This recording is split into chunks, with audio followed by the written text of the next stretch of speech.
I sometimes jokingly say that the worst punishment you can give to a person with complex trauma is to put them in a room all by themselves with nothing to do.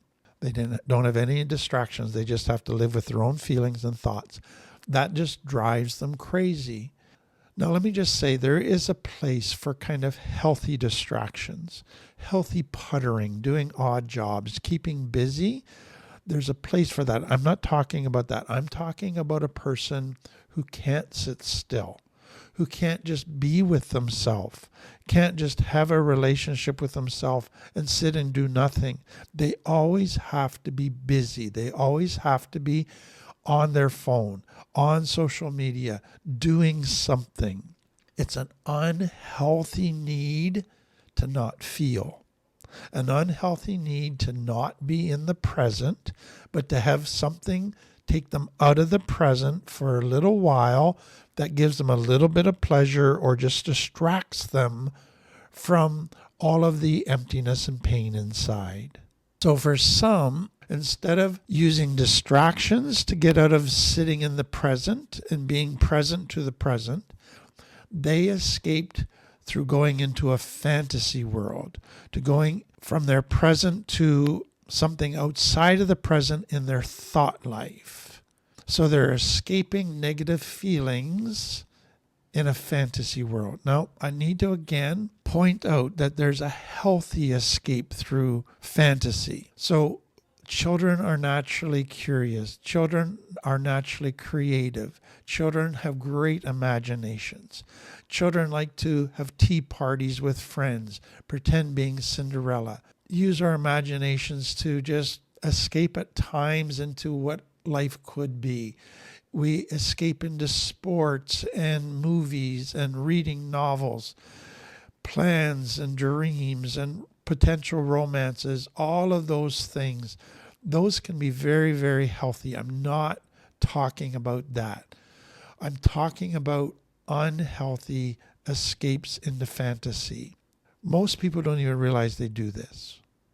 It's their way of coping. So a child who couldn't escape their physical situation, they were too little to fight or flight, often had to escape to an internal world, dissociate. And many did it by escaping to a fantasy world, but then that fantasy world was their favorite place. And often when they can't escape through fight or flight and there's still nothing but pain, the brain helps them dissociate to this internal world by releasing opioids. So that then, when they get to adult life, can work itself out this way. A man or a woman meets somebody online and all of a sudden that's all they can think about and they love it. They just fantasize all the time about the relationship, about how much that person loves them, about how beautiful they are. And that becomes just their constant escape. Or a young person who hates their life and now just spends all their time fantasizing about being a movie star, about being popular, about their career and having lots of money, and they just escape there all the time.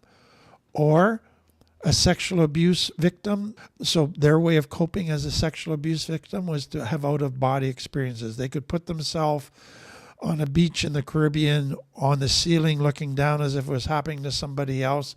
Now, whenever they enter pain, they automatically go out of body.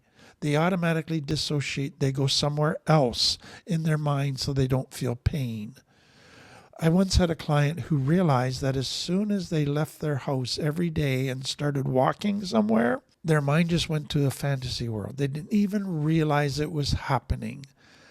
They just didn't think about the here and now. They weren't present in the here and now. They just went somewhere else in their mind. And so many people from complex trauma begin to realize that one of their criticisms from their children that the children say the most is, "Mom, you're not present to us. It's like you're somewhere else." Because they've escaped so often to this fantasy world. So an unhealthy escape then is an escape that now interferes with your abilities in the present, with your ability to be present to those you love, with your willingness to take responsibility for your actions in the present, to deal with problems in the present, to make important decisions in the present. Whenever anything interferes with that being an adult and you just want to escape, that then becomes an unhealthy escape to fantasy. That then goes to the next one. People from complex trauma tend to be super responsible or super irresponsible. So the super responsible person is the person who they learned early on that if they were the hero, everybody loved them, people respected them, people liked them, people took care of them and wanted to meet their needs. So now they had to take care of everybody else. They had to be the best at everything. They had to become perfectionistic. They had to accomplish lots and lots and lots and earn love and respect. They couldn't say no to people. They had to feel responsible for other people's problems and other people's emotions. Then and only then did people love them, like them, meet their needs. So they had to put their needs aside, put everybody else ahead, and be a hero, be super responsible. And some people go that route, and they can do it for a while until in adult life they burn out. They're full of resentment towards everybody and their needs. They can't have intimate relationships.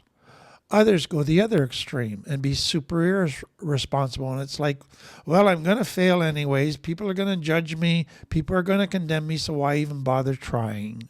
Doesn't matter what I do. It always ends up in pain. So don't even bother trying. So they have so much fear of being judged, of failure, of being hurt, that they don't even want to try. But there's another thing here.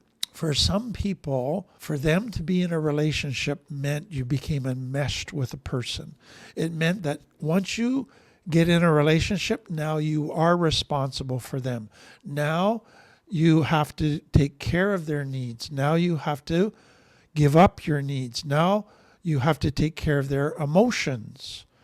So you can't be real. You have to get smaller and make them bigger. That is their understanding of a relationships. And they go, no, I'm not going to do that.